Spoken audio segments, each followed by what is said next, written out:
ओम शांति। आज हम बात करेंगे हमारे ऊपर कैसे संग का रंग चढ़ता है। इसे थोड़ा एग्जाम्पल से समझेंगे।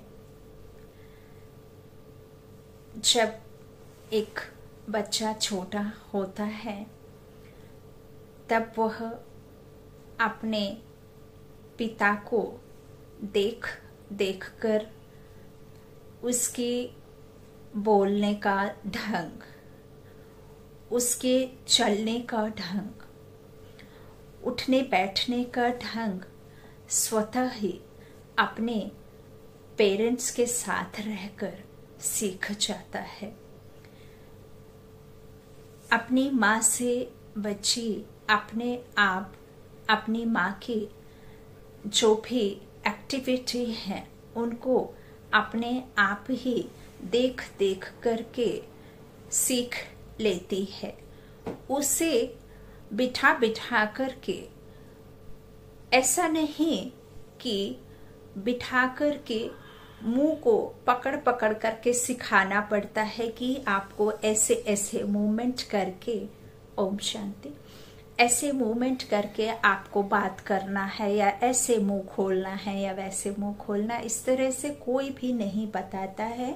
वह स्वतः ही जैसे जैसे अपना इस शरीर का उम्र होता वैसे धीरे धीरे वह देख करके बच्चे आपस में सीखते हैं।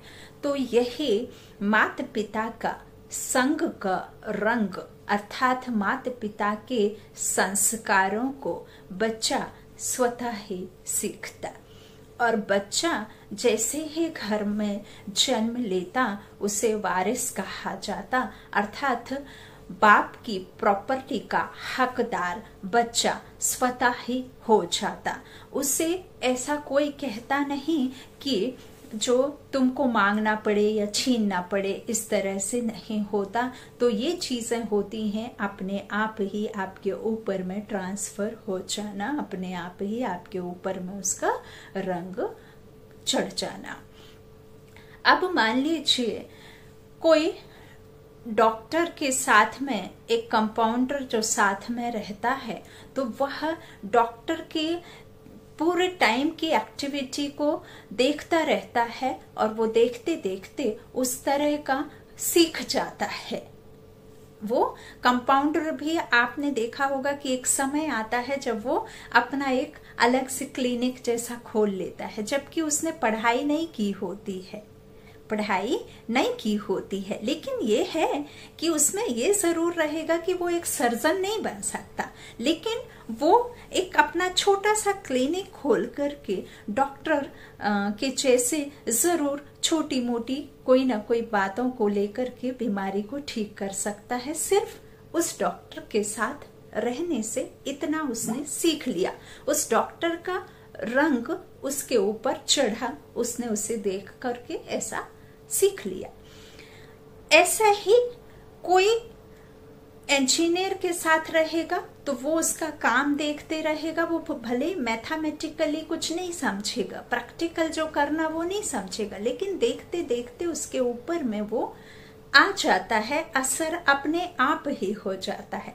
ठीक यदि हम इसके अपोजिट लेते हैं तो यदि कोई गलत काम करता है तो वो गलत काम भी सामने वाला साथ में रहते रहते स्वतः ही सीख लेता है। उसे हाथ पकड़ करके सिखाने की जरूरत नहीं है।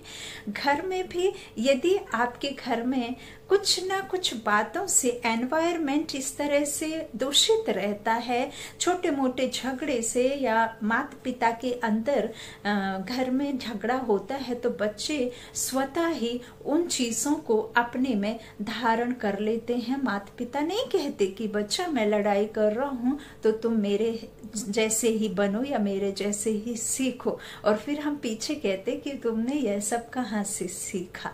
तो बेसिकली ये जो टॉपिक पर बात करना, अर्थात यहाँ बात उस ईश्वर से रिलेट करते हैं कि परमात्मा को सिर्फ याद करने से आपको कैसे इस तरह से वर्षा और इस तरह का बाबा का, परमात्मा का, ईश्वर का, संग का आपके ऊपर में रंग चढ़ेगा। तो वही बाबा बार बार कहते हैं कि बच्चे, सिर्फ मेरी याद से तुम्हारे जो 42-63 जन्मों के जो पाप विकर्म हैं, वो भी, उनसे भी तुमको मुक्ति मिलती है, पाप विनाश होते हैं, और आपकी जो आत्मा पर विकार रूपी कालक लगी हुई है, वो विकार भी खत्म होते हैं और सजा से भी बच जाते हो।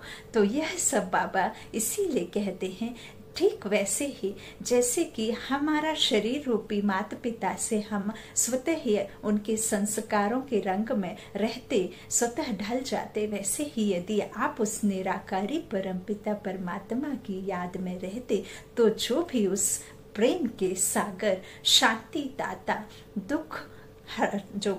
जो दुख हरने वाला परमात्मा ईश्वर सर्वशक्तिमान है, जो 100 सूर्यों से भी तेज शीतल रोशनी वाला, 100 सूर्यों से भी तेज रोशनी वाले प्रकाश की किरणों वाला, जो एक साथ अपनी इस सर्व आत्माओं का पालना करने वाला विश्व पिता जिसे कहते हैं, सर्व आत्माओं का पिता जिसे कहते हैं, तो वो जैसा है, उसकी याद में रहने से हमारे ऊपर में भी वही संस्कार धीरे धीरे आने लग जाते हैं और हम बाप समान बनने लग जाते हैं। बाप नहीं बन सकते, बाप समान बन सकते हैं हम, पिता नहीं।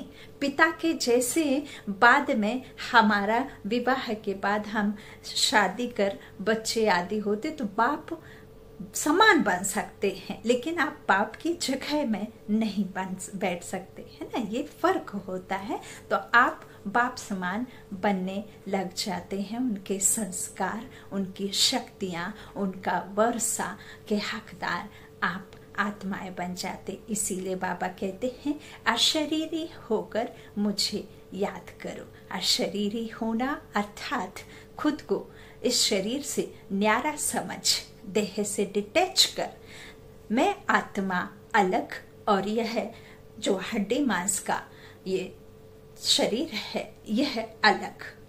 मैं आत्मा भ्रकुटी तख्त पर विराजमान हूँ और मैं शांत स्वरूप हो। शांति मेरा स्वधर्म है, मेरे गले का हार है, मेरे गले का गहना है। जिस शांति को मैं संसार में इतने समय से ढूंढती आ रही थी, वो तो मेरा निज गुण है। मैं आत्मा 7 गुणों से भरपूर हूँ। अनादि स्वरूप को याद करें, उस अनादि स्वरूप में टिके और वैसा खुद को निश्चय कर परमात्मा पर निश्चय करें और उसके साथ में कनेक्शन जोड़ें। तो कर्म में रहते हुए आपको करने का है। बाबा मुरलियों में भी कहते हैं, कोई पैर के ऊपर पैर रख करके बैठना योग नहीं होता है। कोई आपको एक आसन लगाकर बैठने की बात नहीं है। जंगल आदि में जाकर के हठ योग करने की जरूरत नहीं है। आपको तो आत्मा से योग लगाना है, मन बुद्धि के विमान में विराजमान होना है।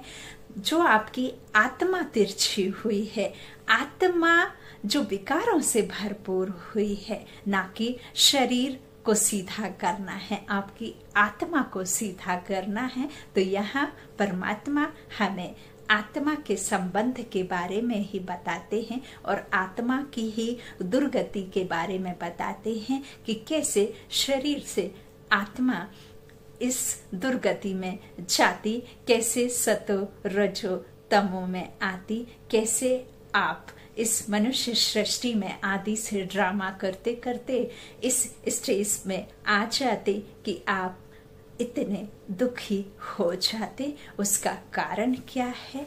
यह सब बातें बाबा हमें समझने कहते हैं और उन्हें धारण करने कहते हैं। तो उनका स्वरूप बन करके फिर आप इनको धारण कर औरों को बता सकते हैं।